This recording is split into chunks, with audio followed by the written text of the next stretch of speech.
I had to take a little break from cleaning up doing my spring cleaning, because while I was out here working, I noticed that this poor little chickie right here was being attacked by the other chickens. Now, I had noticed that they were picking on her, but I didn't realize it was as bad as it is. They were literally had her cornered and were eating her legs. You can't see the blood and everything, thankfully, because it's not pleasant at all. So anyway, this is Virginia's apartment, and we just stuck her in here as a temporary refuge from the other chickens. And what I'm going to do is I'm going to finish getting this ready for Virginia, and then I'm going to take Virginia out of the shed, and put her in here, and then I'm going to put this little chicken in the hospital crate in the shed. And then my husband's going to have to decide what he wants to do, whether he wants to honestly, I don't even know what to do. We may end up having to just euthanize her, because there's absolutely no way we can put her back in with the other chickens. As cruel as chickens are to each other, I'm just about ready to get out of the chicken business, because they're just so cruel to each other. Ducks do not do that to each other. Chickens do. And I think when my chickens are gone, I'm just going to get in the duck business. I'm not even going to be involved in chickens anymore, because it's just horrible what they do to each other, and there's nothing you can do about it. I don't know how to make them not have a pecking order, and how to make them not literally kill each other.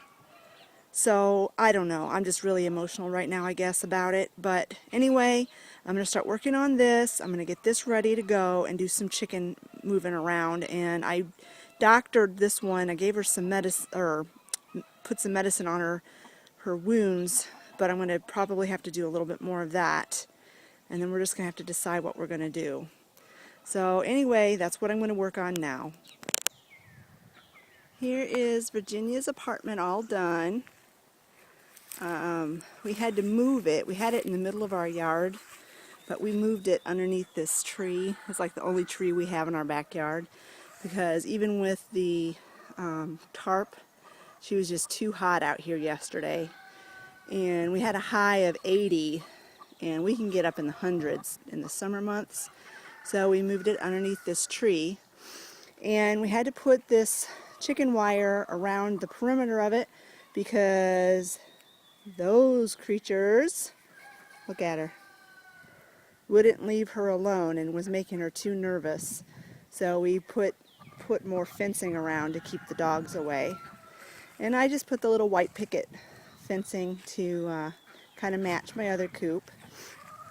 And of course I had to put her name on it.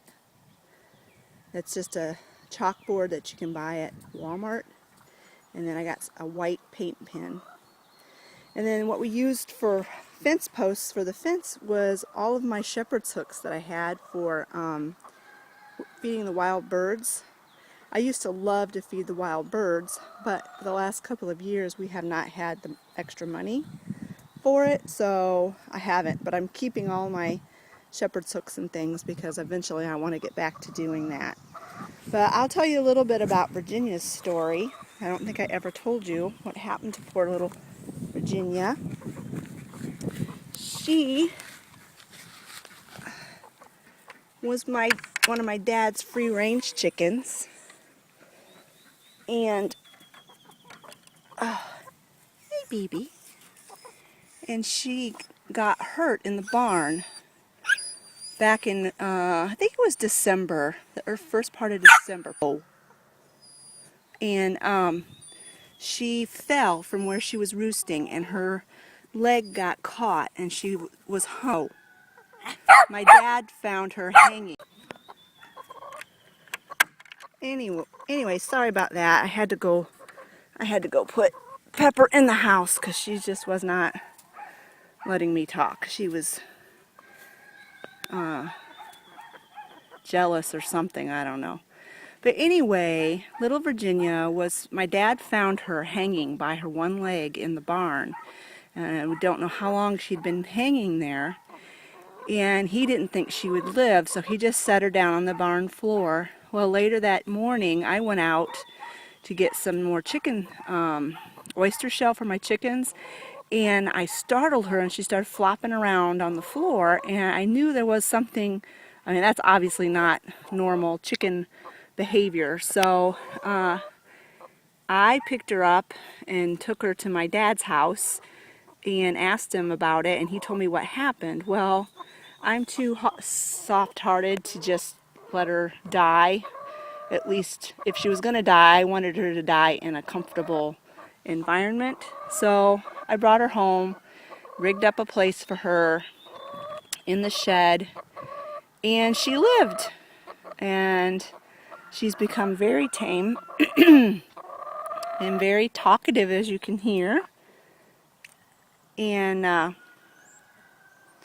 just really love her. So we knew we couldn't keep her in that 2x2 cage for the rest of her life. Now my other dog's still out here barking. So so Scott built her her own little apartment. And her name is Virginia. She's named after my mom because Virginia the chicken is a fighter, just like my mom is a fighter. So that's Virginia's story, and she's crippled, the one leg. She suffered nerve damage, and so she'll never be able to walk normally again. So we can't put her in with the other chickens, and we can't let her be free range. So we're giving her the best life she can have in her little apartment. Yeah, you gotta stay in there, girl. Here's a view of Virginia's apartment from the end. That's her little nest box where she can, there might be an egg in there actually, I haven't checked yet. But that's the outside door that I can access the eggs from. And I put her in there at night and I block the door. Let me walk around. You might be able to see the doorway from this end. Oh, not really. I maybe can see the doorway in there. But anyway, I block her in there at night.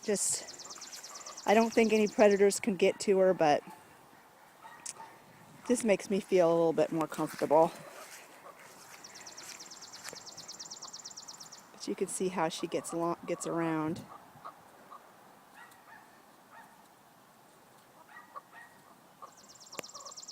All right, now I'll go show you the other chicken that we had the emergency with yesterday. Okay, this is Meryl. I had named her before, and the reason I could tell her apart is because she was one of the smaller of the black chickens, and she's the one that was being picked on by the other chickens really severely. And I knew that she was having problems, but I didn't realize how severe it was until yesterday. I'm going to go... Sorry about that. Sometimes dogs can be quite a problem. Anyway, I'm going to give you some detail about what happened to this chicken, and it's fairly graphic, so if you don't want to hear it about her injuries, then I would suggest that you mute your computer right now, and I will put a little card or a little subtitle on the screen for when it's safe for you to unmute it. So I don't want to offend anybody, and I don't want to gross anybody out, and I know sometimes children watch these videos, and I don't want to upset anybody. So if you don't want to hear what happened to her, mute your computer right now. Okay, so I had noticed that this poor chicken was being picked on. They have a pecking order, and there's nothing you can do about it. That's just the way it is. But I didn't realize the severity of what was happening to her until yesterday. When I was out working on my coop, I noticed that I heard a commotion in the chicken coop, and I looked, and they had her cornered. There's 6 chickens in there, and 5 of them had her cornered, and they basically had her down. And I saw that they were actually eating her. I don't know if it's visible on the camera or not. I put medicine on her that's purple. But up on her back end, right at the base of her tail, right above her thighs, were open wounds about probably the size of a 50-cent piece. And they were actually, they were bleeding terribly, and they were actually eating her. Now you see that they had plucked her legs, and I noticed that, and they had plucked the top of her head, but I hadn't ever noticed any like blood or wounds. So I wasn't sure what I was going to do, and I didn't feel like it was a huge emergency to deal with it right away. But when I saw that they had her down like that, and then when I picked her up and I saw the extent of her wounds, I know that there's no possible way that this poor chicken can go back in with those other chickens. I still have not 100% decided what I'm going to do with her. We put medicine on her, and the medicine has antibacterial and antiseptic qualities to it. I think if she does not get an infection, she will live. But what to do with her after that, I haven't 100% made up my mind what I'm going to do with her. I think that for the next 2 months at least, she's going to be in here, because it's going to take at least that long for those wounds to heal. They were bad, people. I mean, really, very, very bad. I feel horrible that I let it happen. But like I said, I had no idea that it was as bad as what it was. I had no idea. That's what is really disheartening about owning animals. You just have problems like that, and you have to deal with them. I wish that my chickens could be free range, but they can't. We have dogs, and we have so many predators that if my chickens were free range, I would be losing them all the time. I'd have to be continually replacing my chickens. So I give them the best life that they can have, and so that's why I just really feel horrible that this happened to this poor little chicken. She's already emptied her food bowl twice. I think that they were not allowing her to eat, as well as, you know, being so abusive to her. So I will kind of keep you up to date on what we're going to do with this little chicken. If she does not get sick, if she gets sick, then my husband will euthanize her. If she gets well and her wounds heal, and she doesn't get any kind of infections or anything, I'm thinking about subdividing a portion of my duck coop and putting her in there, because ducks do not do that. They do not cannibalize each other, and they don't pick on each other like that, and I think they would leave her alone. So that's kind of what I'm thinking about maybe possibly doing, but we'll just see what time tells in this situation. So anyway, I just wanted to give the story of Meryl and Virginia, and kind of update you on that process and what's been going on there. So anyway, thanks for listening, thanks for watching, and if anybody has any suggestions on what I can do with Meryl, leave it in the comments section below. And thanks a lot for watching. We'll talk to you later. Bye.